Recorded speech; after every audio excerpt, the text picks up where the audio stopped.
We have some breaking news coming to us from Buckingham Palace. They have released a statement saying that His Majesty the King has today initiated a formal process. The headline sounds like a royal earthquake. Prince Edward's lawyers walk into the palace, place a hidden inheritance file on the table, and prove that King Charles blocked property promised by their parents.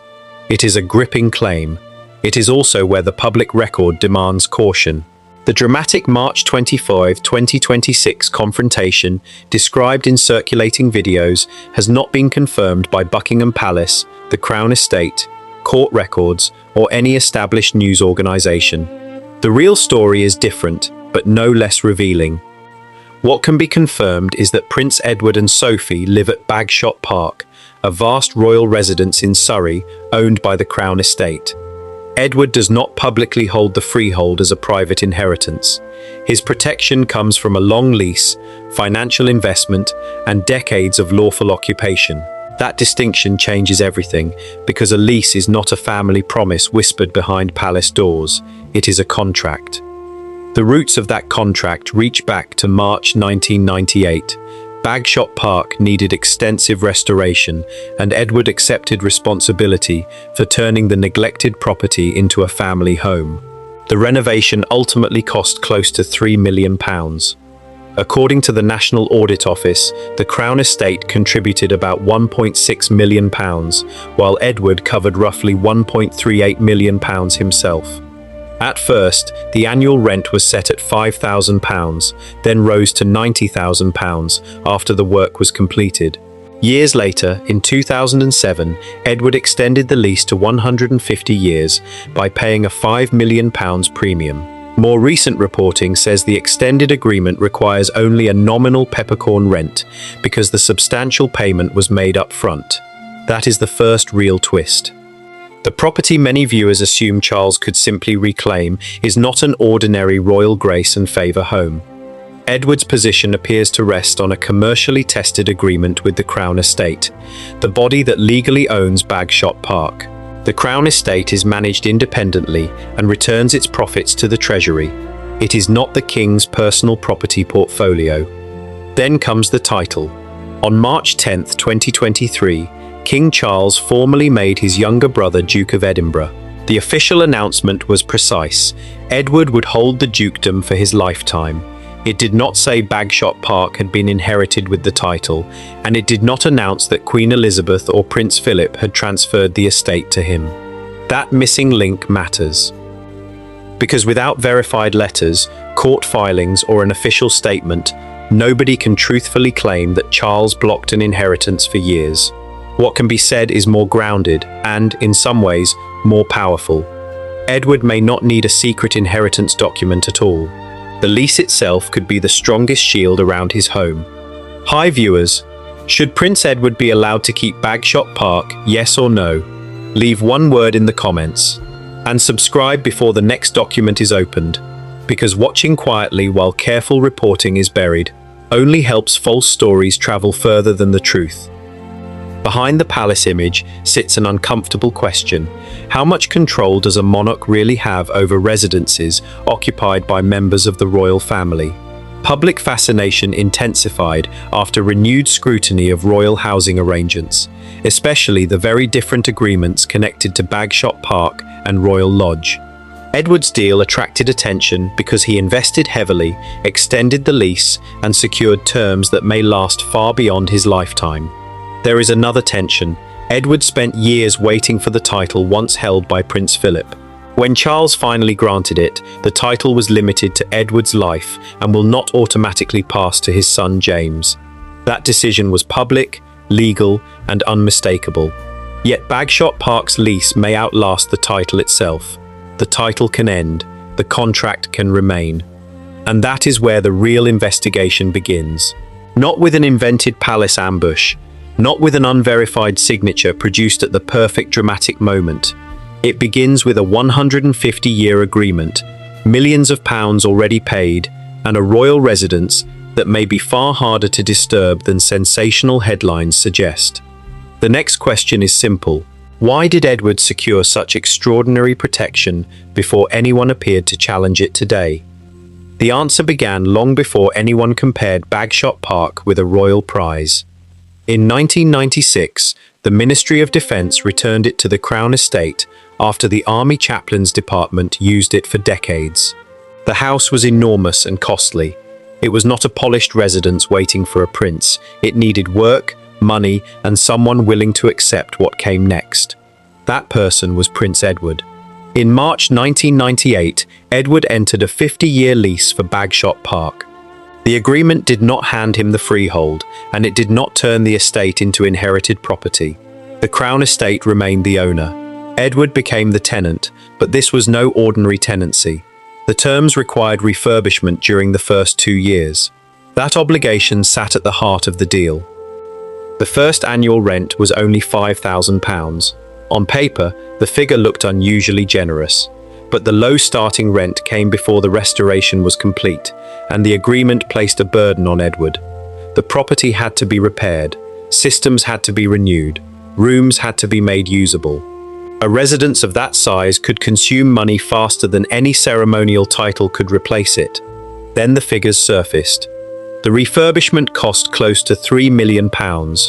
The National Audit Office recorded that Edward contributed about £1,380,000. The Crown Estate covered £1,570,000. Once the work was finished, Edward's annual rent rose to £90,000, a level assessed against the property and land in the agreement. The cheap royal home was no longer quite so cheap. That detail changes the picture. Edward did not simply arrive, take possession, and leave the public to carry the cost. He paid a large private contribution into a property he did not own outright. He improved an asset still owned by the Crown Estate. Every repair strengthened the building. Every payment deepened his reliance on the contract, and every year his family remained there made Bagshot Park harder to describe as temporary accommodation. Sophie joined him in that life. After their marriage in 1999, the estate became the centre of their household. Their daughter, Lady Louise Windsor, arrived in 2003. Their son, James, arrived in 2007. Behind the gates, Bagshot Park became the setting for family routines inside a building. It was where the children grew up. It was where Edward and Sophie returned after public duties. It became home in the fullest sense.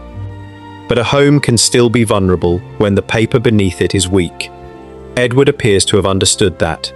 In 2007, the original arrangement was replaced or extended through a much longer lease connected to his company, Eclipse Nominees Limited. Reporting based on Crown Estate documents says he paid £5 million up front for a term of 150 years.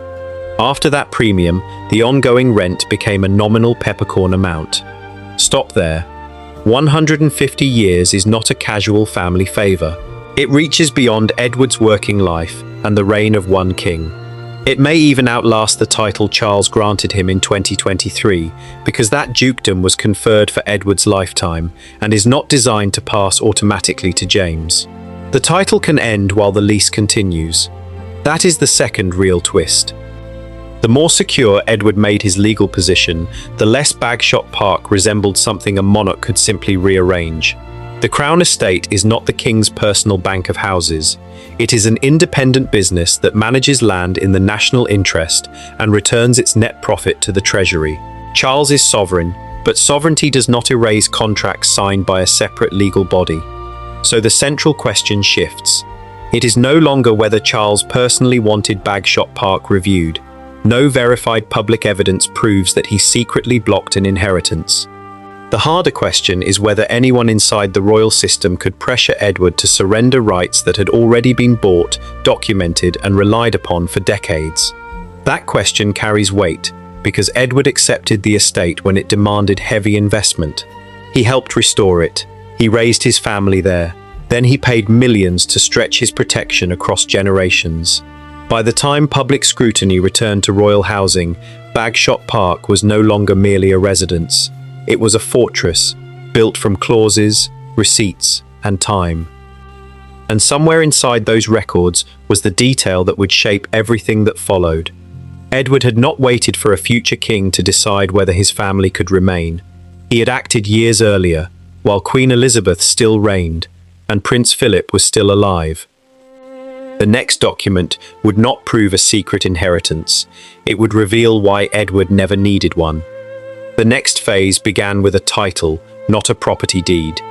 On April 9, 2021, Prince Philip died. His death reopened a question that had followed Edward since his wedding in 1999. Buckingham Palace had announced then that Edward would, in due course, receive the Dukedom of Edinburgh after the title returned to the Crown. It was an unusual public commitment. Royal titles are normally granted by the reigning monarch, not promised decades ahead. But nothing happened immediately.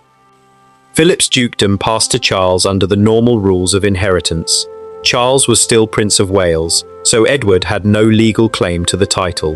The family understanding remained that, an understanding, publicly remembered, emotionally powerful, legally unfinished. Then Queen Elizabeth died on September 8, 2022. Charles became king, and the Dukedom of Edinburgh merged with the Crown. For the first time since the 1999 announcement, the title was available to be created again. The decision now belonged to Charles. He could honour the old plan, he could reshape it, or he could leave it unresolved. For 6 months, the palace said nothing. That silence created speculation, because Edward had already spent years carrying much of Prince Philip's public legacy. He worked closely with the Duke of Edinburgh's award, represented the monarchy abroad, and remained among the senior royals still performing regular duties. Yet the title associated with that work had not arrived. The delay was not proof of a family conflict. It was, however, enough to create doubt. Some observers questioned whether Charles wanted to preserve the dukedom for a younger generation. Others pointed to his reported preference for a more focused monarchy. None of those theories proved that Charles had blocked Bagshot Park. No verified document links the title delay to Edward's lease. Still, the uncertainty exposed how quickly a family expectation can become vulnerable when authority changes. On March 10, 2023, the waiting ended. Charles conferred the Dukedom of Edinburgh on Edward on his 59th birthday. Sophie became Duchess of Edinburgh. The official statement said they were proud to continue Prince Philip's legacy. The promise made in 1999 had finally been fulfilled. But Charles added a limit. Edward would hold the title for his lifetime only. It would not descend automatically to his son James. After Edward's death, the dukedom would return to the crown. That made the new creation different from the hereditary title Philip received in 1947. One sentence changed the future.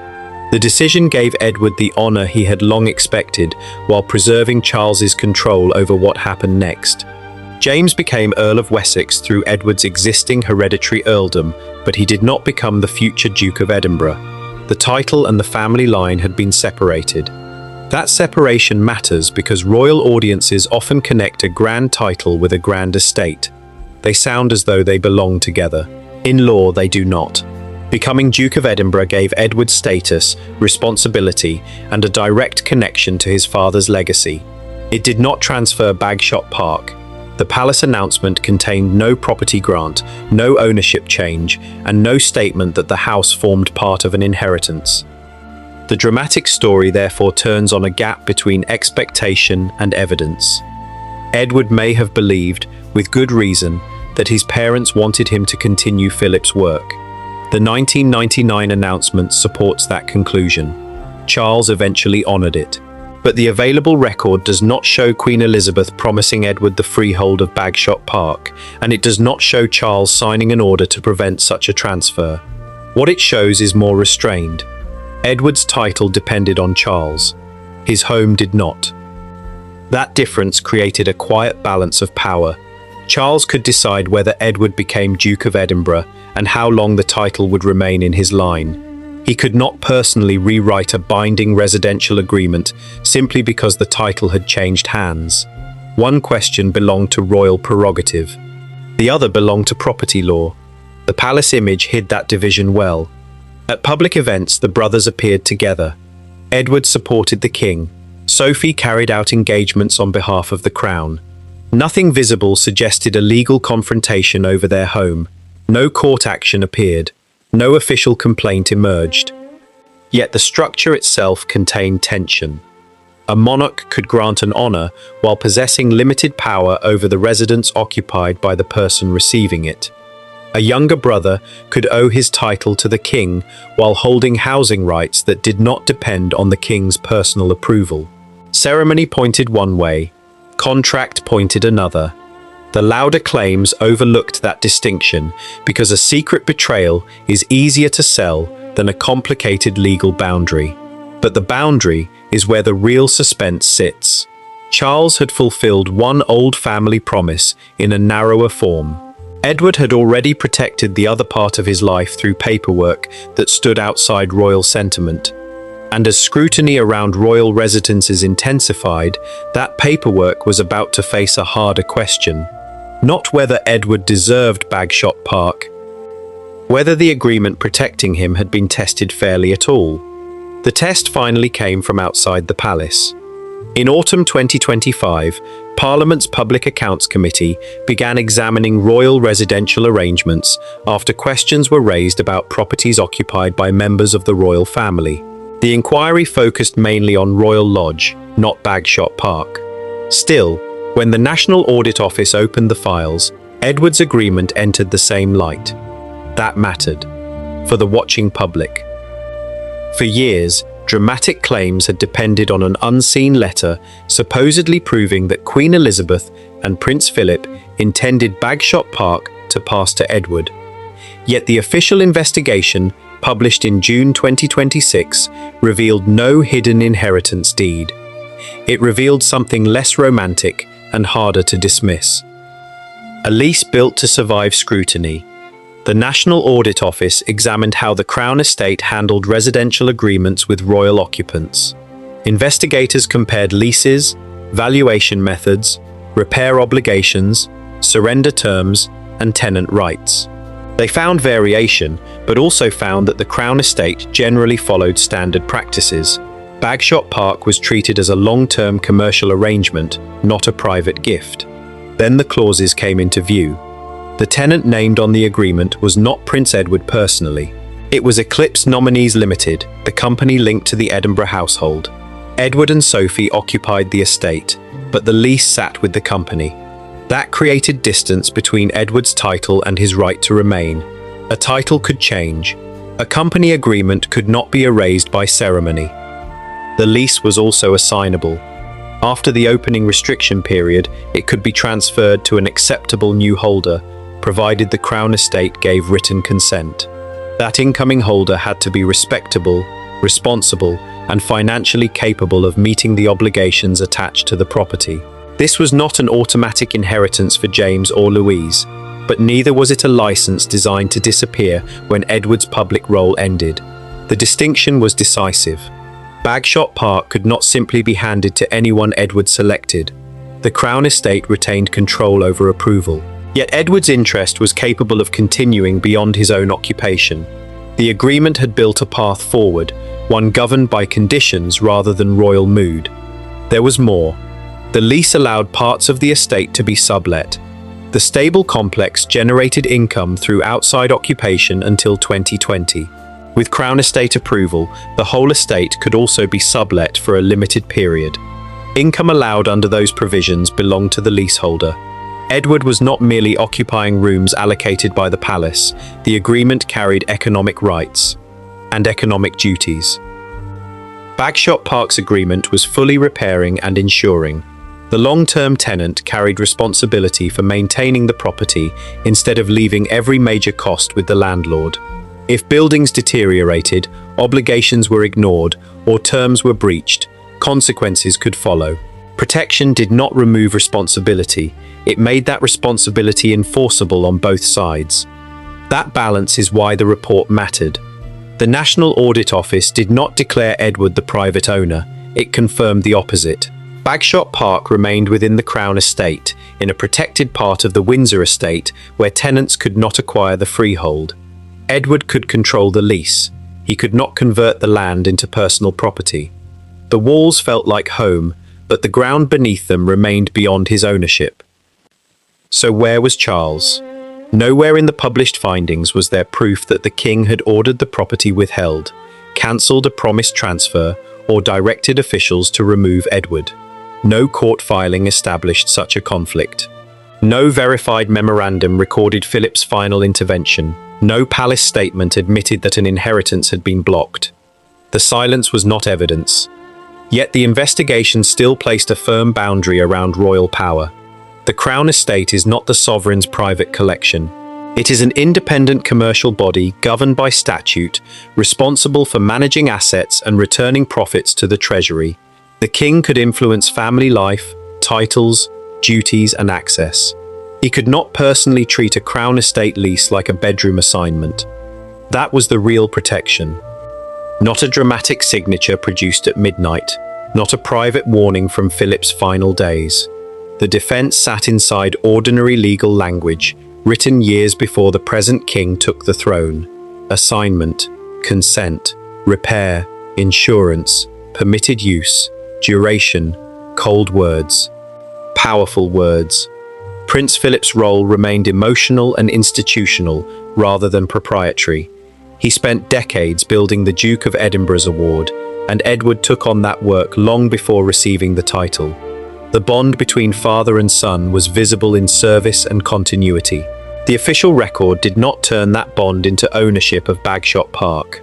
Viewers who value facts should not reward a fabricated document with silence.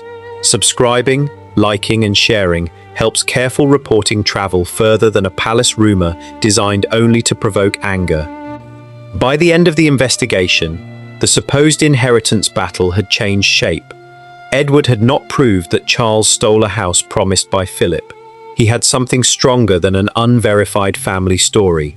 He held an agreement, examined by the country's public spending watchdog, and found to sit within established Crown Estate practice. But one question remained.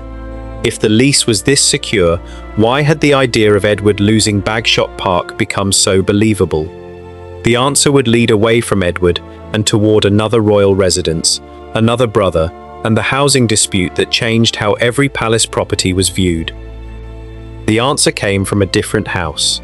Royal Lodge had become the property story that pulled other royal residences into public view. For years, questions followed the agreement held by Andrew Mountbatten Windsor.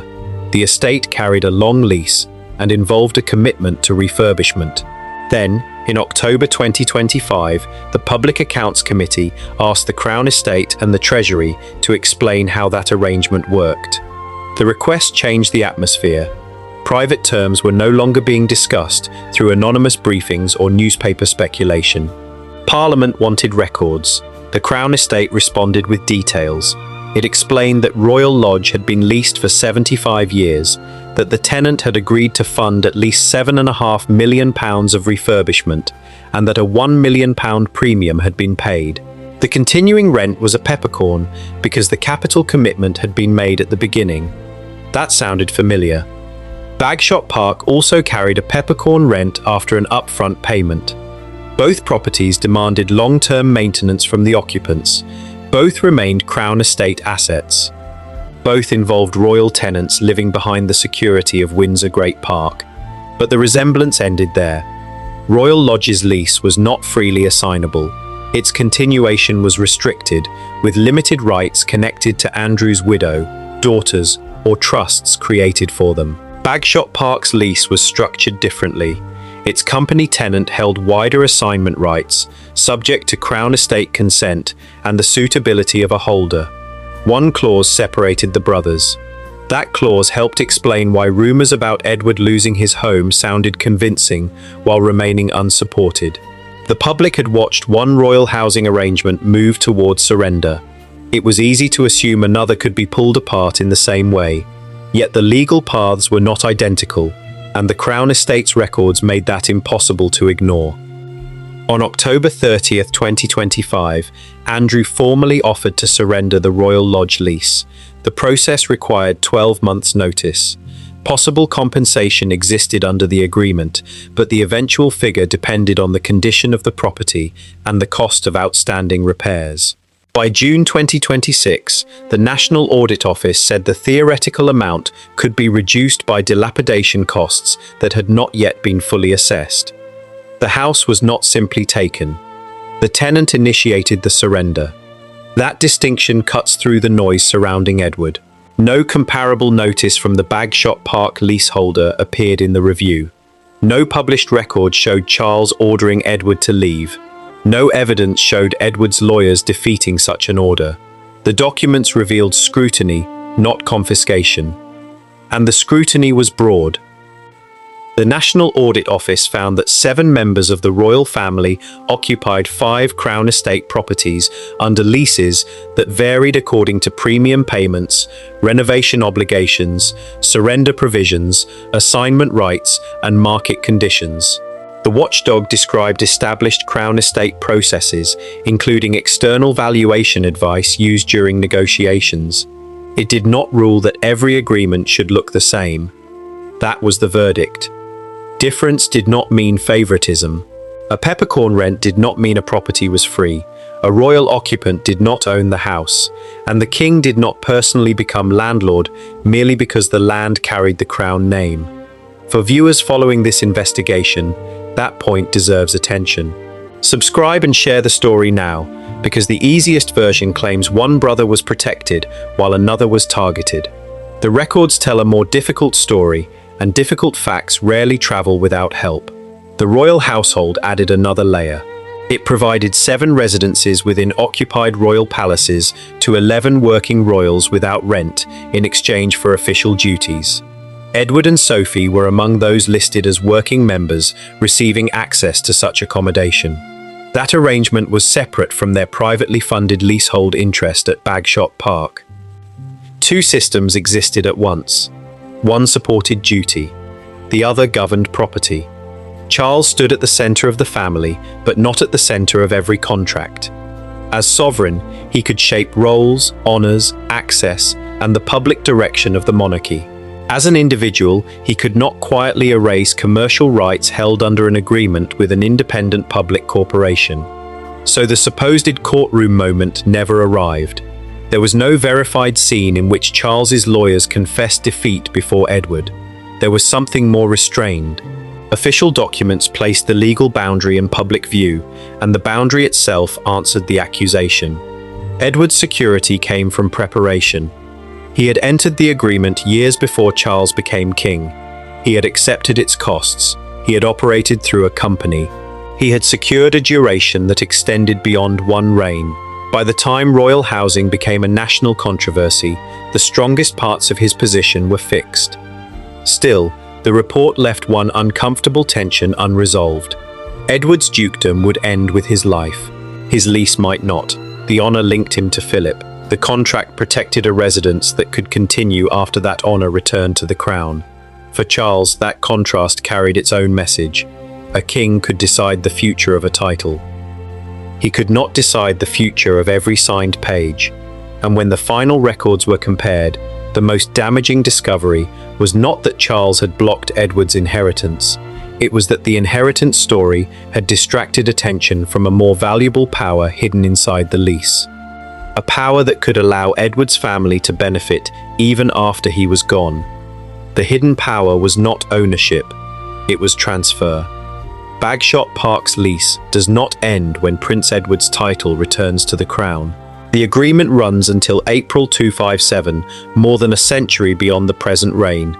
It is held by Eclipse Nominees Limited, and after the first 5 years it became assignable with the Crown Estate's written consent. Any replacement must be respectable, responsible, and financially able to meet every obligation attached to the estate.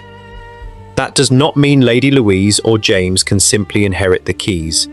There is no automatic line of succession written into the lease. There is no guarantee that either child will live at Bagshot Park. The Crown Estate retains the right to approve whoever takes over. Security, finances, intended use, and the ability to maintain a listed property would all matter. But the lease can move. That single fact gives it potential value beyond Edward's lifetime. A suitable person or organisation could take an assignment under the existing terms, provided approval was secured. The estate could also be sublet as a whole for as long as 21 years with permission, while parts of the grounds have previously generated income. Money earned through permitted subletting belongs to the leaseholder rather than returning automatically to the Crown estate. This was the power hiding behind the palace gates. Edward was never confirmed as the man who inherited Bagshot Park from his parents. What he secured was a legal interest capable of lasting, producing income, and being transferred. That position could protect his household, support future planning, or carry value if the family chose to leave. The Crown estate still owns the land. It can refuse an unsuitable replacement. It can enforce repair and insurance duties. It can act if the agreement is breached. The estate cannot be sold to Edward as freehold because Bagshot Park lies within a protected area where existing tenants have no right to purchase the underlying property.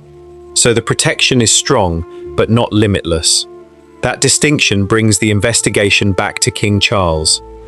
No credible public record shows that Charles blocked a transfer promised by Queen Elizabeth or Prince Philip.